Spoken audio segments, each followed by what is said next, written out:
Good evening and welcome. I'm Hailey Coxon and this is Mountain Memories episode 10 on the Spirit of Motorsport TV. Hello to every single one of you and our loyal followers, as so many of you here commented already, and we really appreciate you getting involved in the chats. So don't forget, please share away, tag your friends in and remind them that we've gone live. Hello, good evening, John Kashirski from the States. Hello, BH, good evening all. Welcome, welcome, welcome, everybody. How are we all doing? I'm coming to you from the sunny Peel in the Isle of Man.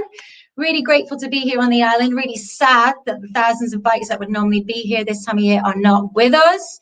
But at least I am here, and I'll be here for what would have been Mad Sunday this Sunday. I'm going to do some lives on the pages, so do keep an eye out for that. But this evening, let's get back to Mountain Memories episode 10. Roger Barnes is saying good evening all from sunny Alton Park in Cheshire. Pete Forsyth, good evening to you as well. Ian Huntley, thank you for sharing. So remember, it's interactive. We have some pretty special guests joining us tonight, so you can chat away with them. You can share your questions, so do get involved.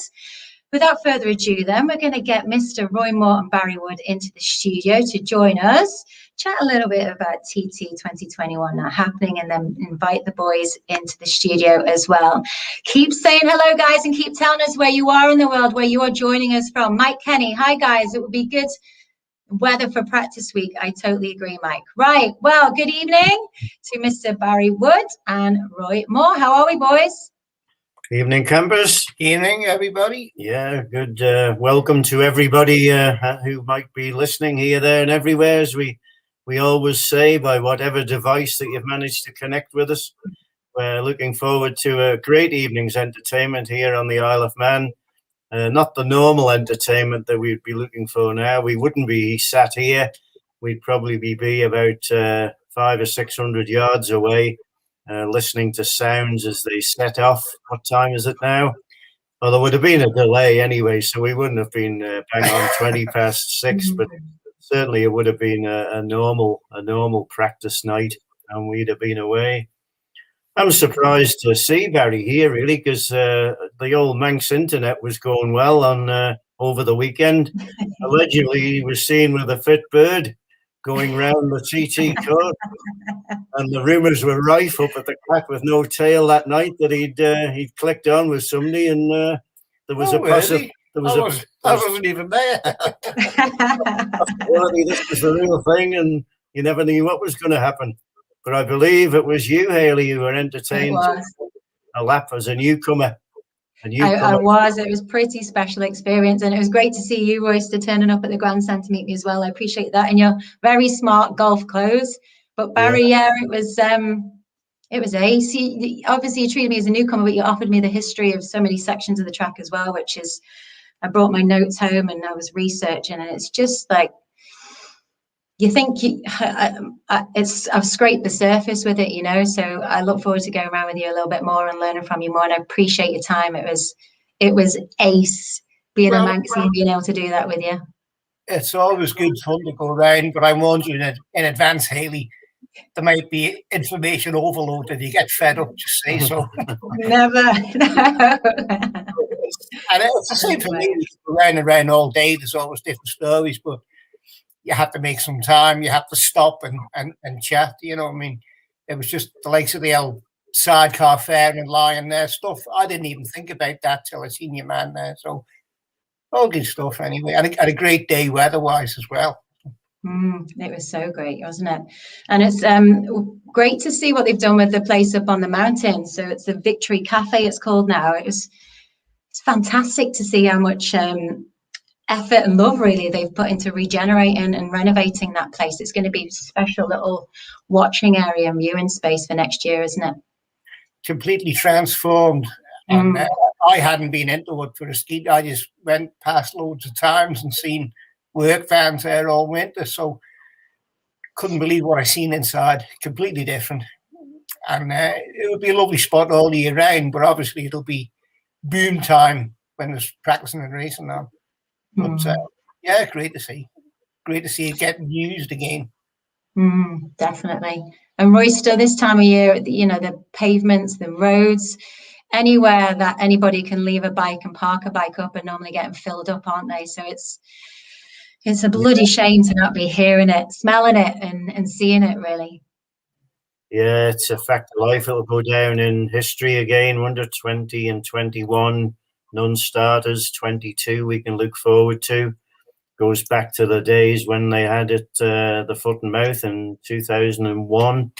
I think it was, when it was the end of the world and that. But there are a few things that came out from that particular one. We did have motorcycling in 2001. So it's just a pre-warning, Mr. Nick Crowe there, about his participation in that particular event down at Derby. But we were down at Derby on Sunday. Didn't manage to get down on Saturday for obvious reasons, because I had to go out and hack my way around Douglas, and I certainly did that. I might have looked the part, but they didn't play the part on Saturday. So I think even Nick Jeffries would have beat me. But the way things were shaping up, it's disappointing. But there's no alternative to it, and we'll just have to look forward to it. All the action that goes on. I always try, when we're doing the build-up at the hairpin, to kind of throw a few facts and figures in, and nobody's picked me up on it really yet. But from 1907. We had a little bit of a project. I had time on my hands now that you're retired. And we went through all the books and all the class winners, and starting with the TT Mountain course at St. John's, and then moving to the mountain, and then to the Clips, and then to the TT Mountain course in total. The number of winners there's been between there and the Southern 100. And on my unofficial timing, as Peter Neal always used to say, my reckoning is that at the Southern 100, over the years, there's been 1,220 winners of every class, meaning that if they ran, say, a 750 race and there was 600s in it, that includes whoever won the 600 prize on that occasion. And it was a work of love, like, to do it. And on the TT and the Manx Grand Prix, it might seem strange, but they're less. But it's a simple reason, because we were talking to Barry. In the early days, there was just 2 classes in the Manx Grand Prix. Maybe occasional newcomers were tried, and then the lightweight didn't come back till 1964, I think, or when Gordon Keith won it. But there's 1,134. So announcing to the world that as of April 30th of August 2019, which was after the Manx Grand Prix, there have been 2,354 class winners, TT winners, Manx Grand Prix winners, and Southern 100 winners over all the courses that have been used for the TT, Manx Grand Prix, and Southern 100. So, wow. That's me finished for the night now. That's massive. Like you weren't my school teacher anyway. Yeah. Brilliant. Get it right. Brilliant. We've got loads of comments here coming in. Brian Matthias says good evening from Ballyclare. Good evening, Brian. Kevin Collier says hi. Roy and Barry from Cumbria. Dave Patterson says evening from Davy P. Saintfield in Northern Ireland. Pix, do you have a race? Sorry for my English. Do we have a race? No racing this year, sadly. There are some events on the island for the residents. However, racing is at a halt until 2022. Chris Handy says, good evening all from Hampshire. Stu Russell says, hi all from the Shire. Andy Karush, good evening to you. Evening all. It's a warm one, yes, sir? Agreed. Phil Nelm says, hello from Dan Seth. Lorraine and I should have arrived last Saturday. Would already have been and had a beer with Barry Wood. We'll have to in 2022 now. All right, boys. Well, let's get to our guest, shall we? So this evening, we have the great Crowe boys joining us. And Roy, you were able to connect us and get this rolling, so appreciate that. So tell us a little bit why you thought it would be a great show, and also it was important really to invite these boys on. Well, as we say, you follow, and obviously anything that's local orientated is always of more interest. We've actually been accused of going over the top when a local rider is winning at Ramsey. I don't mind that. I'm 74 years of age, born and bred, and know full well the career of Nick Crowe arriving on the scene, just the same as Dave Molyneux and everybody else before them. We can think back to Malcolm Shaddix in the chair with Keith Griffin and Ernie Leese, and the first kind of road races that they had down at Andrus, with Eddie Crooks and Goo Owen and Doug Crenell and Derek Ennett. It's all my era.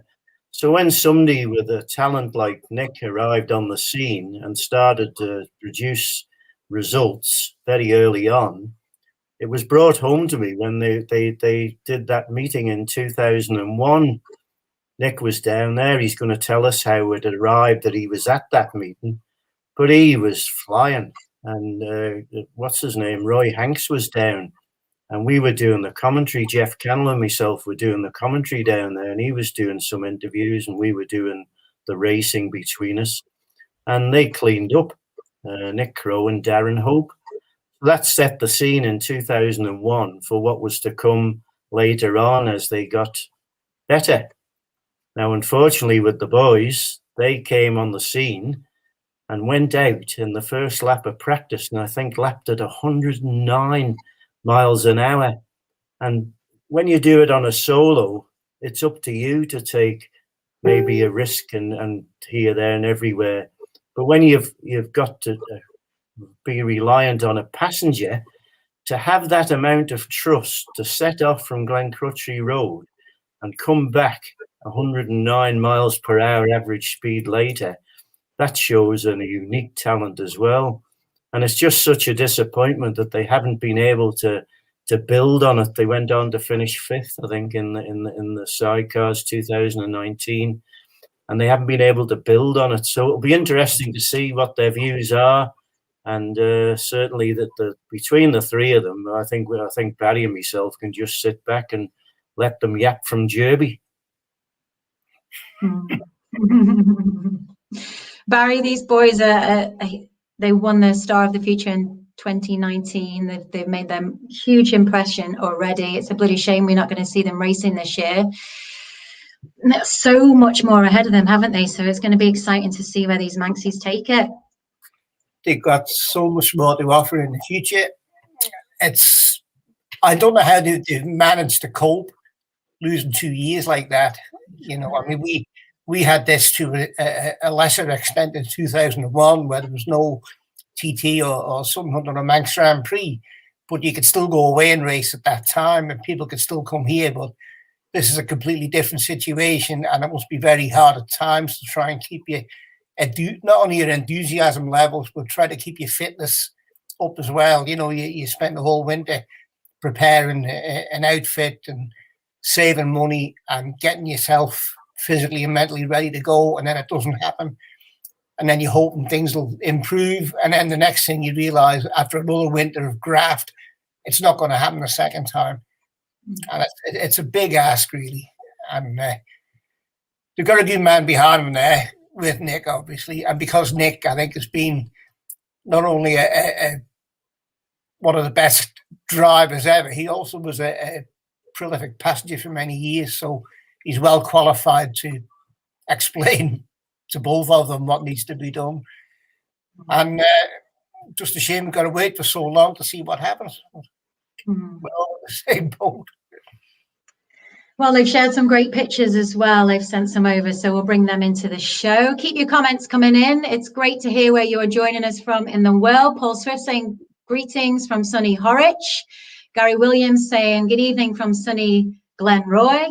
And we have Mark Gash saying hi guys from Kinsale in Ireland. And have a good show all and enjoy from John Kashersky. Roy Chambers, hello to you. So, all right then, without further ado, let's get the Crowe boys in. They've got a pretty special location they're coming from as well. Good evening, boys. Hi, guys. All right, boys. How are we doing? Not too bad. Not too bad. Getting there. Do you remember that meeting in 2001, Nick? I do. Probably one of the best things around that meeting I can remember going over the start line, and I can remember I thought who was waving at me or something, this, that, and the other. So anyway, when I went and done it, I just carried on as if I didn't even know what he wanted. So I just carried on and done the next full lap. I didn't realise that Hobart fell out the lap before. Fell out. God, he was like an ejector seat. Yeah, we were doing. I didn't even miss him for a lap there. Didn't have to pick a turn of speed up on that lap. I know that. Yeah, that was one thing I could. Apparently, I'm watching a video afterwards. He did not go into that hay, into that grass with some rate or not. Yeah. He disappeared. We were on commentary, and Jeff was doing the interviews, like, and that's how he came about to talking to Roy Hanks, who'd come over even though there was no racing on, like, and he gave you a glowing tribute about it. The next thing, all I could see when we were looking, I think it was up at the far corner. I'm not quite sure which one it is. Is it Nans? Is it the big swooping right-hander as you come out go down to the little short left-hander into the straight area there? And the next thing, he disappeared at such a rate, just kind of virtually catapulted out of the machine and tumbling through the grass, and everybody concerned. And the next thing, he went past where I was, flat out, and I thought, God, he doesn't know he's left him behind. And, but is that an occupational hazard? Is it? Yeah, it must be. It is off anyway. But I didn't even miss him for that day. I was going along the best. I didn't even see him pick himself up. It was only when I got the checkered flag, so I don't know if he even counts for a win, does it? There might have been a dispute on it. Yeah, well, there you go. We had Andy Carouche comment, if I could just share. He says he was a lot lighter than Nick. That's why he didn't notice. Lol. Chunky bugger. Andy Carouche.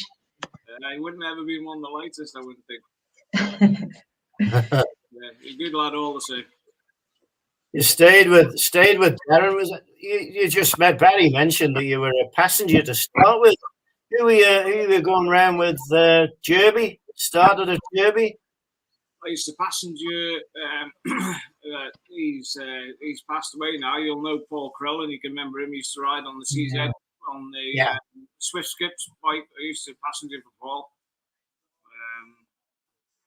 Then I went to passenger for Pete Nuttall, an English fella. And then after Pete, I went to passenger Kenny Howells and got his second. I think what year it was, 98, I think.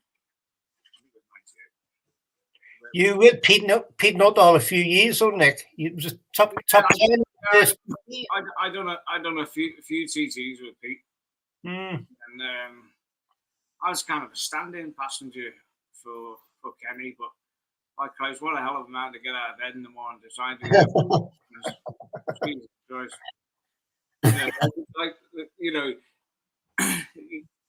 Kenny could have been so much better than what he was, if he could. God, Kenny likes to socialise as well as, but he was a good goer, and hell of a nice fellow as well. Really nice fellow.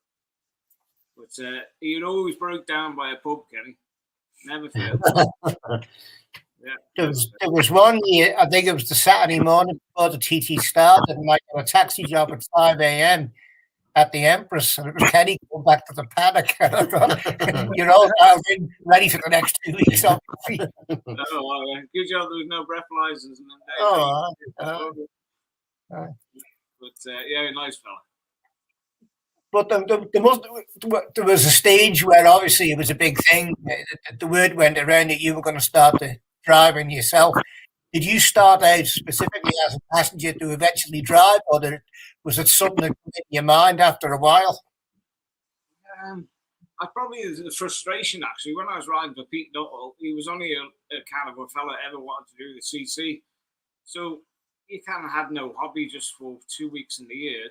Then you were doing nothing else the rest of the time, so that was no good to me. So an automatic choice was to get your own bike. It was his bike I actually bought off him. So I bought his bike off him and started just racing myself with Darren. So it just went on from there, to be honest with you. But that's probably what kind of stuff would you be using then, Nick? What engines and chassis and that? Probably one of the best bikes that I've ever rode. That was it's an Irish chassis with a Thundercat 600 on it. Fraser Thundercat. Yeah, for what it was a fantastic bike. Fantastic. There was none of them things then days. So you didn't need all the airboxes and stuff like you need now. So the thing was only 18 inches off the top of the road surface. You know, it was that low compared to the modern bikes today. You know, all the 600s with the engine. The configuration of the engine was so much different. It was just like it was built for sidecar racing. You know, it was fantastic shape. So you didn't have any airboxes. This, that, the other issue is the bike was so low. So, you know, it wasn't slow. It was a good bike, really good bike. How were you fellas going then, Ryan and Callum, when the old man was in full flow? Were you being a nuisance around the paddock? In the ice cream van most of the time. Yeah, I can tell you a story about that. I forget what year it was, right? But he said Six. Hey? 2006. Somebody 2006. They went up to the ice cream fella and they said, this was before the race. He goes, my dad's going to win the race today, a TT today. So the fella says, if your dad wins a TT today, you can have as much ice cream, you and your mates, as you can have. Fantastic. Oh, magic. So when we had finished the race, so the missus was there, this, that, the other. So I said, where's everybody else? Nobody else. You don't guess where they were. I was down the ice cream van, not a sight, shoreline sight. Yeah. Did he stand the ledge? That poor fella never made any money at that CT, I can tell you. Got the life sucked out of him. Dear me. So it wasn't much of a thing then that these pair were going to get involved, and they've done very well. But was it a hard decision? Because obviously everybody's aware what it can do to your motorcycling, and having a dad who's gone through that kind of mill, the danger that they weren't going to get involved.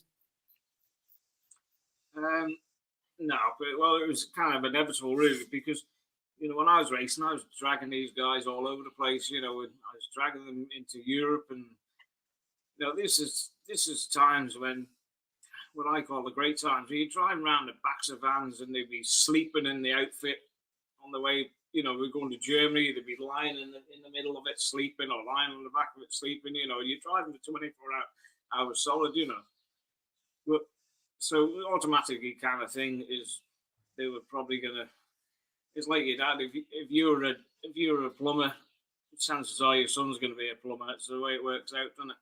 Yeah. Well, that's the way it worked out with the likes of Nick Boddas as well, wasn't it? And the likes of Hanks, as all these sidecar men whose fathers raced. That was all they knew as kids was the paddocks, the race paddocks, and working in the workshop at the outfit and stuff like that. So it's inevitable. So it's a similar arrangement, obviously.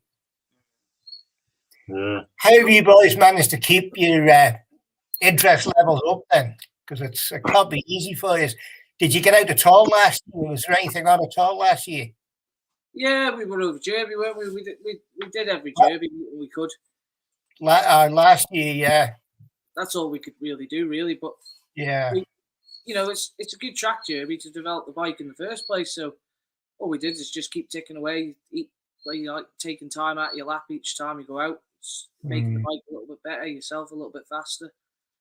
Yeah, but, yeah. It's you know, I like Derby. It's good for the bike. And good for you to set up.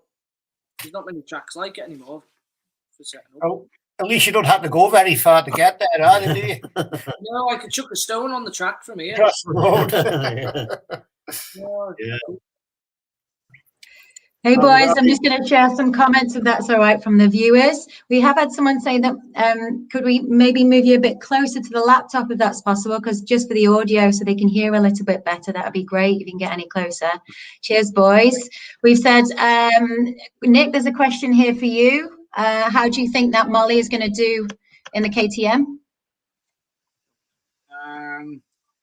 I think around the CT, I think it'll struggle, to be honest with you. I think it'll struggle for fair play to him for having to go and doing something different. That's what Dave's all about. But in my eyes, it just wouldn't be the ideal weapon even, you know,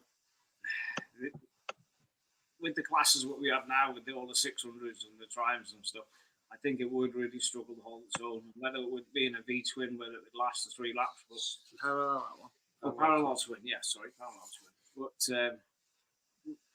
you know, that's Dave all over. You know, if he wants to try something different, well, fair play. And it's all good for the sport. Gets everybody talking, bit of interest, you know, and he might prove us all wrong.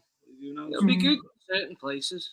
You know, it will work in certain places. I can imagine, like, maybe Scarborough or something, it might work well. The talk, it's got up the hill maybe or something like that. You know, the shorter circuit, probably the better for it, if you know what I mean. That's my eyes anyway. We've had Andy Carouche comment here saying it's going to be good seeing the Triumph and now Molly's KTM mixing it up with the 604s. It's adding new interest to the class, just as you were saying. Brilliant. Samantha Lloyd says, evening all, and Bill Davies says, thanks, Nick. Answer to the question. So, boys, Callum, you sent some pictures over. We're going to add them into the screen. I'll drop myself out, and I'll leave you boys to it.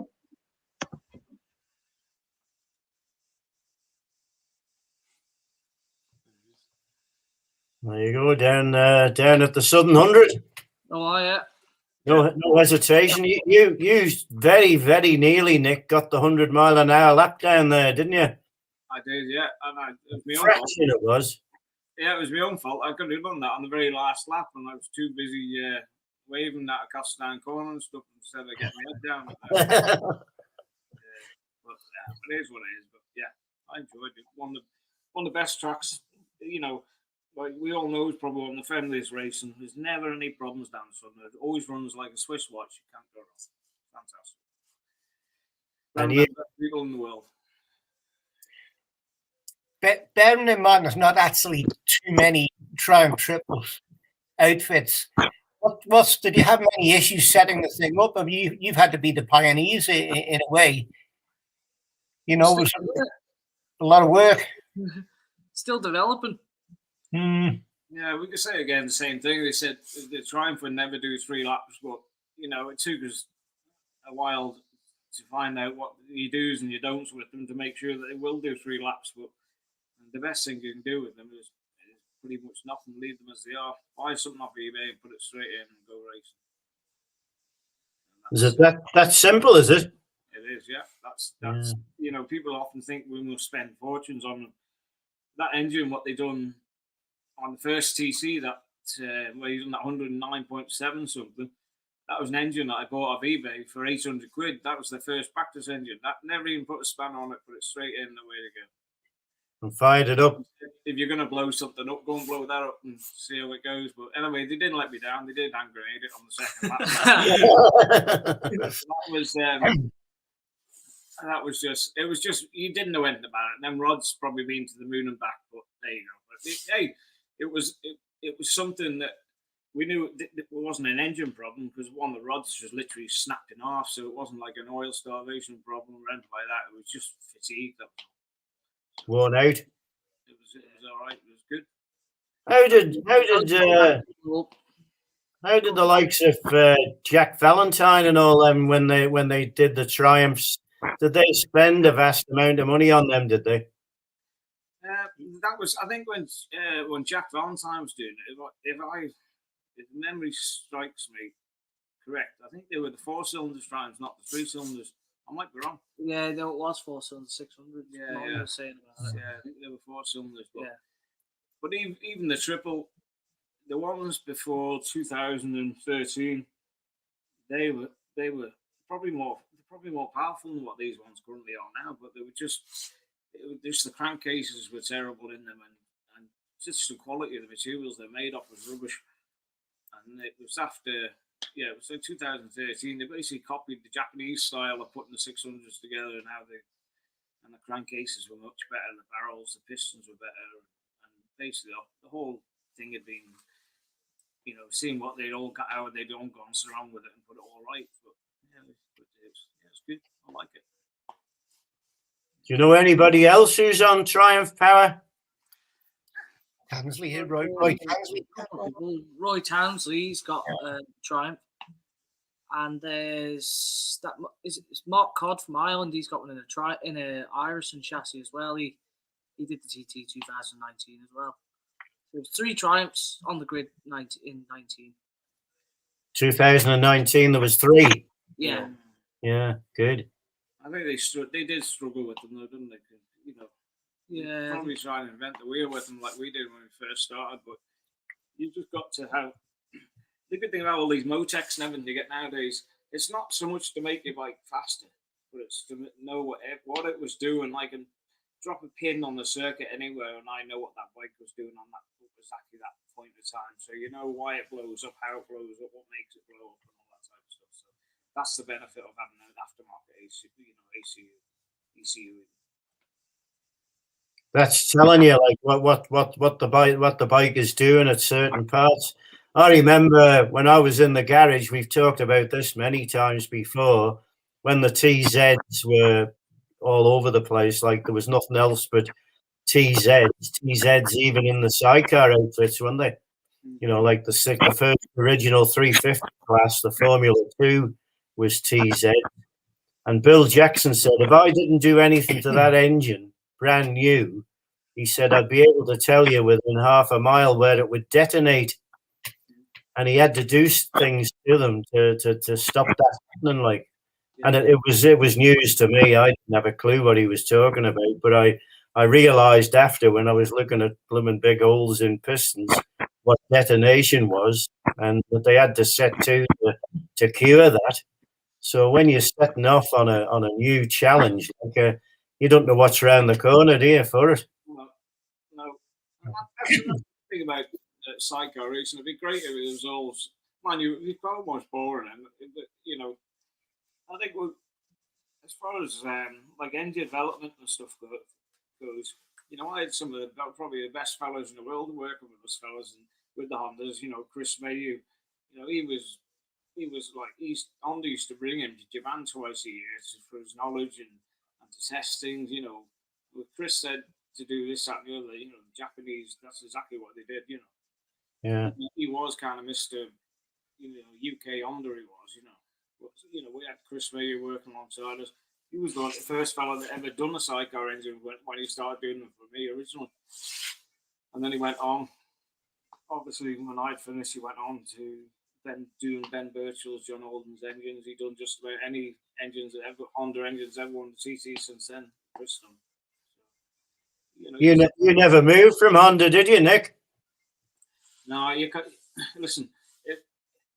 The one thing about Honda is sometimes they might be the fastest thing in the world. They're good at the TT, but in short circuits they used to be difficult maybe to hold their own sometimes. But, you just knew they were made of the best material.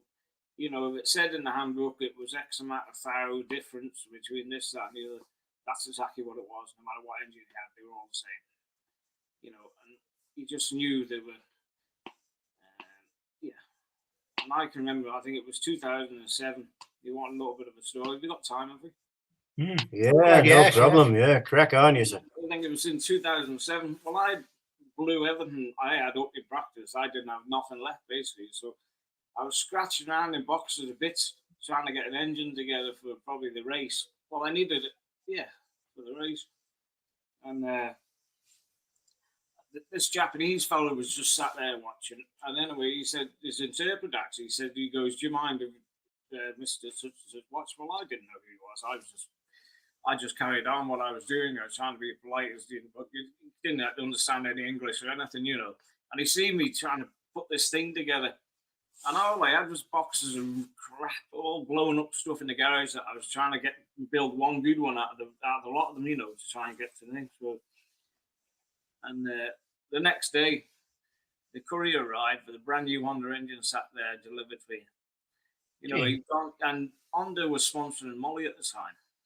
So they couldn't be seen to be helping me at the same point in time. But he must have been pretty sorry of me, I think. But anyway, so this brand new engine arrived on the thing, and I just thought it would end it. I said, "Oh, it's not for me." He goes, "Oh, no, it's for you." He said, "This and that." And it was about Neil Tuxworth come down. He says, "You know, whatever you say, don't mention anything about the engine. You know, just use it and be done with it." You know, so that was it. So I ripped the head off that straight away. Put the Chris Mayhew top end and everything on it, and away it went. So That's another great thing. You didn't have a good year though. 2007, did you? Wasn't a good year. No, that was the race. That must have been. 2007. There was again. That record one. Yeah. I had probably the best. Everything was all brand new to me, to be honest, and all come too late. Knew it. Really good engines. I didn't have any sumps with a brand new bike just out of Switzerland. And so it was all last minute trying to get everything together. And Your leg. it was. Your leg was broke. Yeah. And then I did. Yeah. Then I was getting myself back up to some sort of fitness as well. Just breaking my leg off on scratching around the mopeds. So, So you're on holiday, wasn't it? Yeah. That's the one. Yeah. Yeah. So I ended up I only just made that CC because the doctor said to me, he says, "You'll not be going anywhere." He said, "You'll not be doing any CCs this year with your leg, this, that, and the other." Because I had this big frame all the way down my leg. So I went down the garage, took the grinder and the mole grips and everything. So I got the mole grips and I was grinding flats on the stainless rods so I can get the mole grip clamps on them and like winding them all the screws out my legs. And I put them all into a bag and I spent about another month up the hyperbaric chamber before I went back to the doctors. And then he called me in for this is what I needed to design me flipping thing off. So I just walked in, balled his brass into him. I said, "There's your bag of bits." Signed. So that was it. That's as good a story as the ice cream man. You did the double in 2006 and 2008, so that input there to 2007 is absolutely superb. Dedication, you say. Anyway, it's all with these fellas here now, so we look forward to next. There they are. Team. Is that the team, the full family team? Yeah. I know you started the practice and set everybody talking, and then did well in the race, fifth, I think, but didn't start in the second one. No, we had a problem. We were warming it up in Parc Ferme, and the pit limiter lights on the dashboard were flashing as it was just ticking over. I said to Dad, "Never done that before." So there's something not right there. And he goes, "I'll just turn it on and off. Probably stop." So we turned it off and then turned the ignition back on, and it started smoking from underneath the fairing. Like, oh shit! So anyway, we had to shout fire because you're all that trapped in Parc Ferme. It was a bit like, look how this goes into flames. Everybody else's is going to go into flames. So everybody's bikes just disappeared away from ours, and we ended up ripping the isolator on the battery, basically disconnecting the battery, and we found what the problem was. But the boys were trying to fix it. We just ran out of time, really. Didn't do it. You couldn't have like Dave Molyneux did one year, have a dog alert at Glenlock and give them a chance to change the dashboard. Remember that? Yeah. That would have done the job. Your head's not in it. Once that did that to us, and it was the 5-minute call, the boys were scratching around, flapping with the bike. My head just went, "I'm not going out on that." I couldn't do it then. Well, full credit to you, a full credit for being to having that approach. There wouldn't be dogs we got to worry about now, boys. It's the wallabies we got to be. Wallabies, right? Yeah. My word. Was it just a natural decision who was going to drive and who was going to be passenger? Did you ever have to have much discussion about that? No. It was always just the way it would be. I always wanted to drive it, and he always wanted to passenger it. That's just how we stuck. I still offer him to have a go over Derby. He still says no. Doesn't interest me one bit. Honestly, doesn't. No. I don't know how they do it. I don't know how you drive them. I just can't get my head around it. Has Haven Homes been the sponsor right from the start, boys? Yeah, they've always been there for you. So no, it was Dave Busworth from the start, and then no, Dave Usworth for Northern Fuels from the start, and then it went to Haven Homes approached us in 2000. 18, was it? It was just the end of 2018. The end of 2018, they approached us, and well, you couldn't turn down an offer what they offered us, so we snatched it as soon as they offered us it, and the end of race 2, they offered us it again. They've never let us down. They've always been supportive, and can't knock them.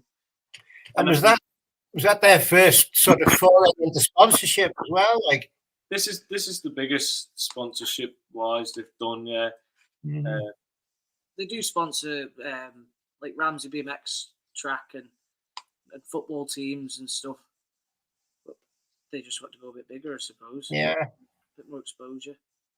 It doesn't get much better, does it? Than a Manx company sponsoring 2 Manx lads. oh, absolutely, yeah. And I mean, what to many was just another building company or whatever. All of a sudden, it's another name, and that's how it should work. Yeah. Everyone knows it now, don't they? It's Triumph. That's the whole idea of it. Yeah. Fair play. Dave Hudson was a good lad, though, Nick, wasn't he? Oh yeah, Dave is. He's probably listening in now. Probably if you give him a if you say hello to Dave, he's probably. Yeah, I can remember him on the island, and I can remember the converted bus, was it, or a coach that you had? Yeah, that's right. The distinctive colours. Dave Usworth's probably been one of the biggest sponsors in Sidecar paddock. Sidecar history, I'd say. That man's written some checkbooks, I think. Especially to him, anyway. Bloody hell. Yeah, and the one thing about it, if these boys didn't clean the ice cream van out, Dave did. His ice creams. Which ice cream was it? Can you remember? Whippies. Massive, biggest Whippy. Yeah, keep going. I remember one day, I think it was 2015, and he got put on a diet. And we went out with Dad to the thing. We ended up getting this ice cream, and Dad snuck it onto him. And it's the biggest ice cream we've ever seen in one go. And he says, "Don't be telling anyone that I've done this, because I'll be getting told off." Sent a picture to his missus. I can remember giving him the biggest ice cream you could possibly get, and he nearly needed 2 hands for it. And as he's walking down to the paddock, I went up behind. We got a pair of shorts on and took the drawers off him completely down. The shorts, the whole lot. He couldn't do much about it. He was trying to support this big ice cream. 2 Mr. Whippies together. Yeah, he's exposed himself to the paddock anyway. Hey boys, been enjoying this from the background. I've got loads of comments here. I'm just going to fire a couple of questions at you before you move on to the last couple of pictures, if that's all right. Andy Barney says Sidecar lads are serious heroes. Agreed. Brian Moore says good evening from Germany, lady and gents. Loved watching your dad and Coxie. Can't wait to follow your journey over the next few years. All the best. Good. And we've got Andy Barney saying evening. And Roger Barnes has a question for Nick. Everything being equal, what speed does Nick think he could get on a lap today? Good question. If you had to go now. If I had that bike behind me here now, that's what I wish I'd had a bike like this under me when my bikes went slow, don't get me wrong, but this thing here just ticks all the right boxes for me. You know, probably that engine configuration wasn't really about when I was the reliability that you could have got on these now. But now, if I had to ride it easily, I'd be riding one of these. What speed? Speed-wise, I don't know. You know, I would have liked to think that I could have matched Ben all most of the way and give him a good run for his money. You know, I don't see the reason why I couldn't. You know, Great. Yeah, and I would have given him. He certainly wouldn't have had it all his own way anyway. But yeah. Good stuff. Thank you. Great question. Great boys. So I'm going to leave you. I'll see you in a moment. You got a couple more pictures to share. Did you get on with the Bircholds, Nick? Yeah. I think we have a good relationship with them. You got to as well. You know, you got two bikes out here. You got that long Grand Prix bike, and you can't probably see it where you are. Yeah, you can't see it. And then you got this short Formula 2 bike, which is based on an LCR with all the components and stuff. So, you know, you've got to get it. You've got to get on. And I give old Ben, you know, I probably would have done it even when I was racing. You know, I give him all my information out of my ECUs, everything. When he wanted to compete at the TTs, but helped him no end, to be honest with you. You know, all of my Motec stuff, everything, I give him the whole lot, you know. Just give it all on a disc and hand it over to him. So good luck. So you know the story about them.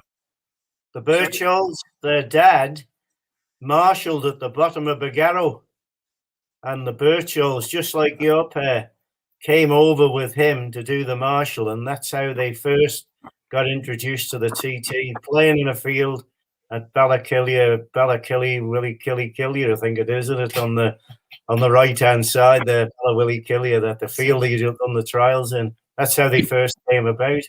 Yeah. And their dad stops with Andy Farragher up in Langigan, and became very friendly with somebody that was mentioned before, with backing Swift Skip, Gear Owen and Goo Owen and Station Garage.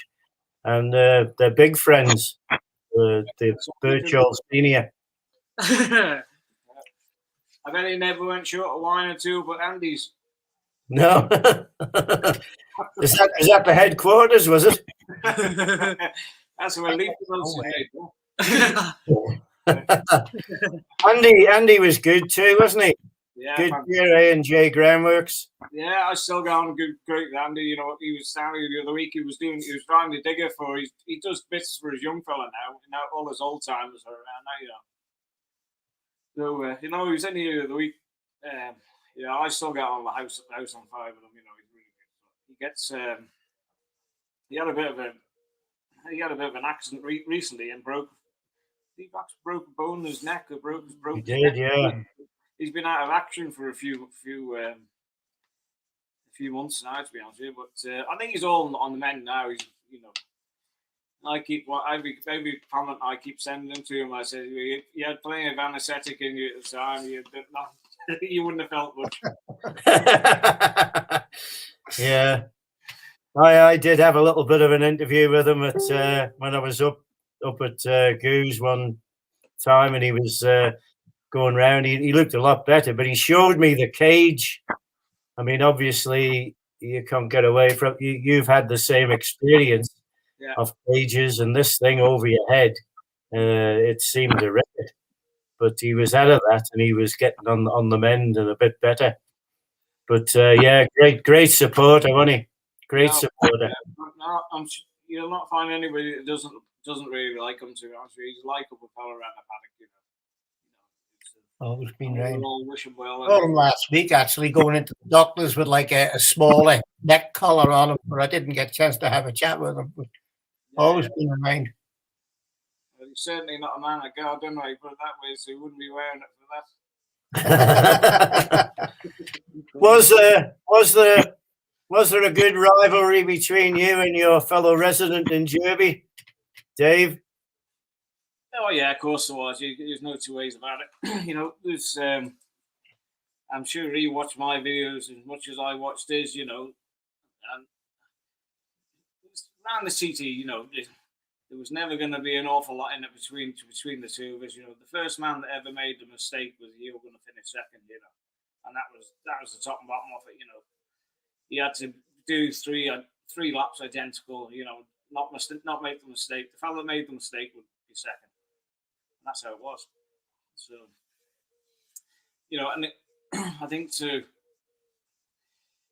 know, there was never more, you know, if I could get to Ramsey, vice versa, either him or me, there would be a second in us, if that, at the time we even got to Ramsey, you know, or even at the end of, you know, the end of the first lap, you know, point something in it. That's all it'd ever be in it. You know, you couldn't make it up the stuff. You know, I've said to you, you know, after 37 3/4 miles, you would only be point something of a second behind it. You know, on the thing, but that's how close the rivalry was. You know, he knew where probably my better points were, and I knew, you know, vice versa.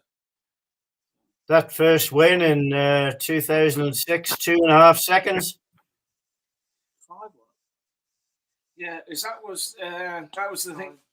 I think 2000 and yeah, 5, yeah, 2005, 2.5 seconds. Well, that was, to be honest with you, every single corner from the when we first set off on that bike, every time the bike turned left, it would cut out, so I was trying to ride around the problem to make the corners as long as I could, stop it cutting out, you go down to places like bottom of the Garrow and you go down there, it was like hitting your bike coming out of gear, it just like, whoa, die down. You see, you had to straighten the thing up to get it to, because you got fuel injection, you had to, as soon as it lost pressure, it would stop, So I must say, 20 or 30 times a lap, it would just cut out, So I don't know why I kept going, to be honest, but I just thought, if I went quick enough in the bits when it was going, it'd be all right, so that's what I did. I just relied on trying to, when it was going, it was, going like a bat out of hell to try and, because I knew I was losing time left, right, and centre, just on,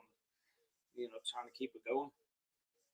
And Darren was on with you then, wasn't he? In those early days, Darren Hope. Yeah, he managed to do the whole race. Yeah.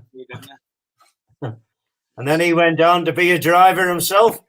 Yeah. No, he's got a brand new bike sat in his garage there, but he won't get out. He's too scared to clean it afterwards, I think. I tried to coach him out for the last meeting, but I'm trying to get him out. I don't know. Couldn't get him out. We had the unprivileged task of reporting on a bit of an incident as he approached us across 4 ways, one Southern 100. Just clipped the curb, and dear me, what you thinking? What goes through your head when you're looking at it? And then they picked themselves up. I think he was with Lenny Pumphrey at the time. That's it. Yeah. When the doctor told him that he had to take his boot off because they reckon his leg was swelling up, the doctor says you have to take your boot off. And Sean Council was there, trying to coax him to get his boot off. This, that, and the other. They kept saying, "No, leave the boot on, leave the boot off, leave the boot on." Anyway, they reckon eventually the doctor says you're going to take it off, we'll cut it off. So took the boot off. And they reckon there was some awful feet on them, boys. The fucking nails had all curled. And chipped the feet. No wonder he didn't want to take his flip the boot off. Yeah. The feet on him like John Long John Silver's parrot. Yeah. Oh, Jesus. You reckon when Darren Hope arrived at Crossroad Ways, he used to send the forks through first, and followed by a bit of body work, and then he'd come. Yeah. You still get on with him though, do you, as well? Yeah. First, I get on. There's not many people. My passenger, last passenger, Mark Cox. I think the world of him as well. He's probably only all-time heroes, Mark. Fantastic fella. You wouldn't meet a nicer fella. Lovely fella. Yeah. So I like to, try and keep my friends.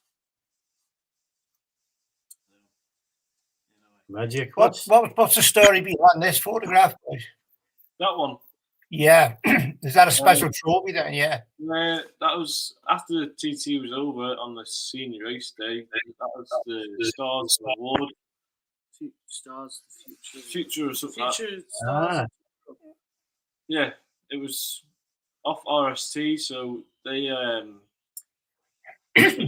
give us for the 2020 TT. It should have been on. They give us new helmets. We've got new levers coming from them, gloves and boots and stuff like that. So happy days.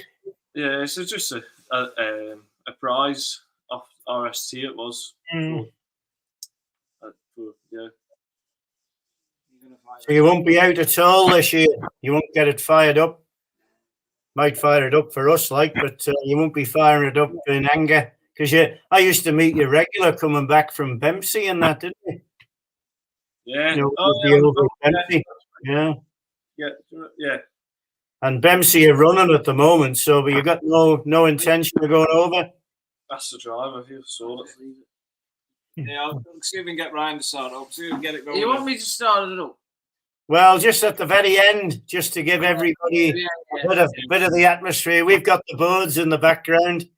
As soon as we'll get to TT, but Hailey will direct you on that one. We've already had some comments about it, so I've hinted that you might be doing it at the end of the show, just as a big finale. So that would be amazing if you can, lads. We've had some more comments here. So Phil Looney said that was a hard question to ask Nick regarding the speed with his lads in the same room. Emma Limerick is saying, start the engine up, lads, and give it a good rev. The noise of that thing is amazing. And Cheryl Coleman says, I remember meeting Ryan at Cadwell Park a few years ago with Harry Payne as a passenger. You were great then. I can't wait to see what you boys do racing again. Andy Karush said, well said, Nick. Some of the best nail-biting races were between you and Dave. Some amazing races and memories. Nice one. And Tony Atkinson says, do the lads have any interest in doing Scarborough, as Nick still holds the lap record there? Great question, Tony. Well, very good. Let's go down to a man who shouldn't be in charge, but is in charge of the issue, Paul King. We're not allowed the Triumph 675 in the 600 class at the minute. That's just the sidecars side. They seem to think that the 675's a rocket ship and the 600's are slow. But the solos have a different opinion, don't they? You know, 675's. That's a great shame if you wanted to go there. Yeah. It's all down to Paul King, really. He's just not budging on anything, so he's just not willing to change his ways. So, unfortunately. Come on, Paul King. We all need to go. As long as it can do the TT, that's where we're happy enough. Yeah. The bike was built for the TT and nothing else, you know. As long as it can do that, we're happy. Yeah, what's happened is that's like a Formula 2 TT spec bike, which is different probably from the ACU bike, what they use with British Championships and stuff like that. But, you know, and then you got the World Supersport where you allowed all your triples and your inline fours up to 675, you know.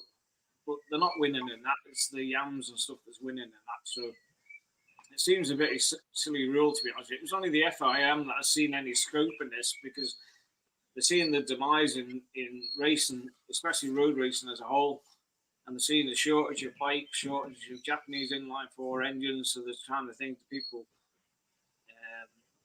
exactly that area where Dave's gone into with the KTM. They're basically saying, you know, you can use this now. You can use the triple 675. You can use the parallel trim KTM. You can use this, that, and the other. So it's giving everybody a variety of bikes to use, just to get people on the grids, because otherwise they're keeping. Nobody's been selling these super sport bikes. Nobody's crashing them. You know, so all these fellows racers, where are they going to get the engines from? So you can't get engines without people buying bikes and crashing bikes and this and the other. You know, so yeah. You know, are seeing this, and hence why Dave now can use the KTM and the TT like we can use this in the TT and stuff. So, and you got like George Peachstand Sunderland. He's on the lad side as well. He's desperate to get that Triumph down there and stuff. So, you know, there's talk of, I don't know whether there's any truths in it. You know, the TT. Either going to work alongside the TT or however it's going to work. It's to pull the 700 from the ACU so rules, if you know. So get away from this, from the 700 being governed by the ACU rules, so they can take into the FIM rules into the TT, into the 700. So that then could be allowed at the 700. Molly would be allowed at the 700 with the KTM. And it all gives other people, all these different manufacturers to watch of interest, and anybody with KTMs, they can look out at the bikes, the Triumphs. You know, the Triumph has a right cult following as well. People love them. So the FIM are leading the way in all that. So we just need to ACU to take a lesson out of their book. Well, Callum and Ryan, we've had quite a few comments here saying, start it up, fire her up, boys. Before we get on to that, if anybody wants to support you and keep an eye on what you're doing, where's the best place for them to find you, and how can they support you? What's the best way they can do it?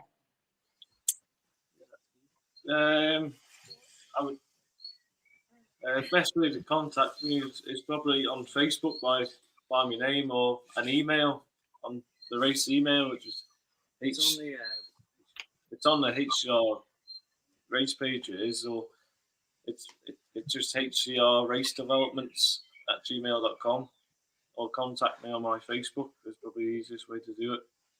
But that's any support is grateful, any amount for the racing. So if you're out there, Ian Davison, get your hands in your pockets. Yeah. Yeah, don't forget. Yeah.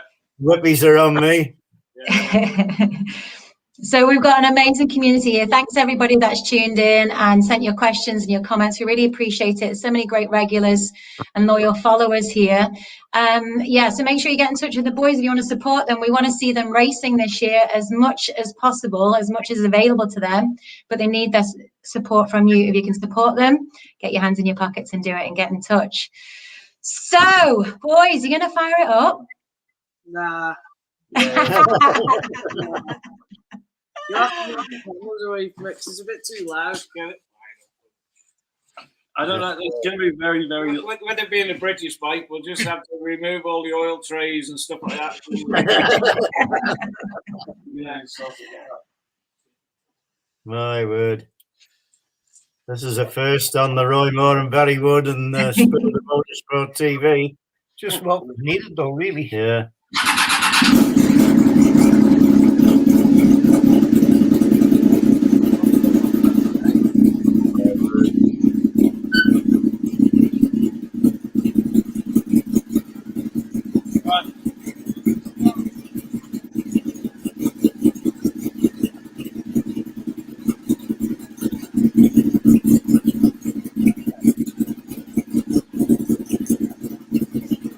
Just let it warm up and then we can give it a rev.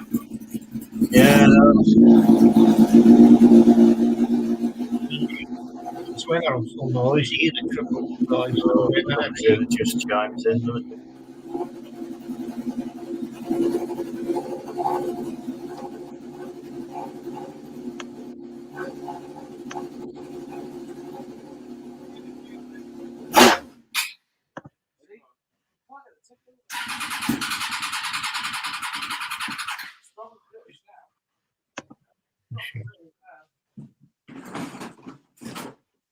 Oh dear. Was this supposed to happen?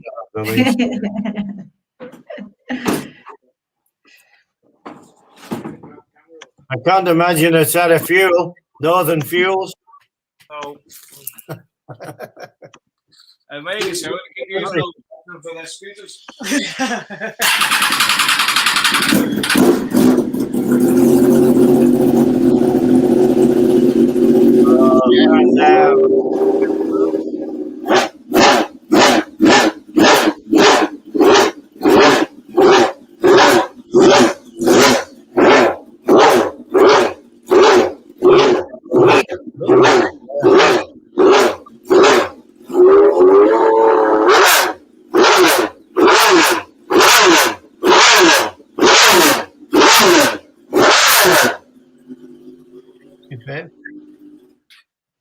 How good is that? Thank you very much. Thank you, boys.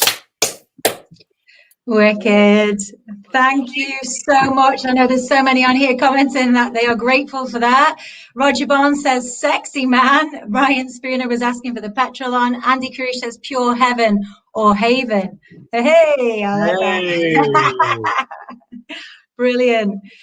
Pete Forsyth says, awesome. Brilliant from Samantha Lloyd. Boys, thank you so much. That was wicked. You know, we can't get our TT fix or race fix on the island much this week or next week, but that was a little hint of something. And we can't wait to see what you boys deliver next year on the mountain course. Listen, you won't be able to miss it anyway. The sound of it. Yeah. No. You guys keeping all the names and stuff out there with your page and all. Great job. Thanks very much. Yeah, cheers, guys. Thank you very much, guys. Thanks very Take care, boys. much for that. Yeah, fantastic. Thanks very much. Yeah. Very much appreciated. Oh, wow. How cool was that? We're just going for an ice cream now. Yeah. Brilliant. It was the first anyway. Oh my goodness. It was great that it travelled as well. I didn't know how the sound was going to come across, but it really, it was pretty special. So Patrick Slynn says, thank you so much. Miles Corlett says, thank you for that finale. Brian Spooner says, brilliant. Great. Well, boys, Sidecar special. It's always, they don't get enough love, do they, really, in the media and online? So it's always great to really give them some showtime and support as well, and shine a light on the commitment behind the stories of the people living that sidecar lifestyle as well. It's what we've said, as we discussed, is every few weeks we want to try and get some sidecar people on. It's all the same sport. And that was exceptionally interesting. Great to have that. The right people at the right time under the circumstances, I think. Definitely. Yeah. And Royster, we can't have our TT. Can't what? We can't have our TT, but that was a pretty all right little fix for us, wasn't it? It was pretty special, like when it, as it says on there, and they are a special breed, special people, very approachable at any time. You know, even going back when I can kind of go back to the Clips course, and you know, your Pip Harrises and your Cyril Smiths and all the riders of that era. You know, the thing I got befriended sidecar crew called Overall when I was 8 or 9 years of age, and they just welcome you in.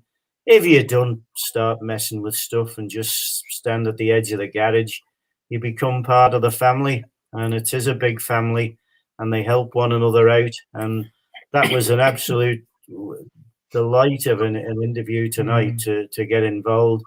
You couldn't condense that into a couple of minutes after the race as to how do you feel.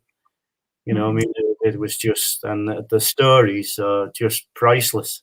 And of course, the thing is as well, there's only 5 Manx men on the TT, is it? Yeah, there can't be many else. I think so. To get Nick on as well as one of the very few Manx fellas to do that. Maybe a few years down the line, there'll be another 2 there as well. Yeah. 5 times. He's not only done it once either. He's done it 5 times, That's isn't right, it? That's incredible. Winner. And Southern 100 as well. So good coup, yeah, definitely. Yeah. Awesome. Thank you, boys. It's been another pleasure having you on and joining you for the chat and just hosting you, really. Some incredible stories, pictures and banter and insights.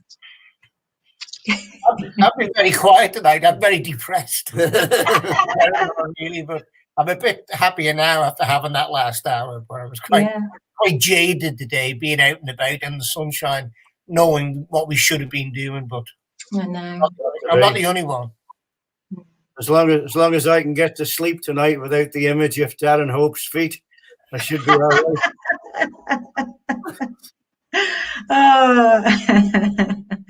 Brilliant, brilliant. Well, boys, there's some stuff on this weekend, isn't there, on the island? So I'll make sure that I'll be sharing some of the little events that are going on, including Peel Days. I'm going to check out the Purple Helmets on Sunday. Will you boys be joining me?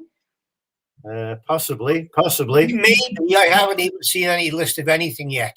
But I am off work from Saturday, so I'll be able to chill then. But great. Maybe yes. Fancy that. Yeah. Fantastic.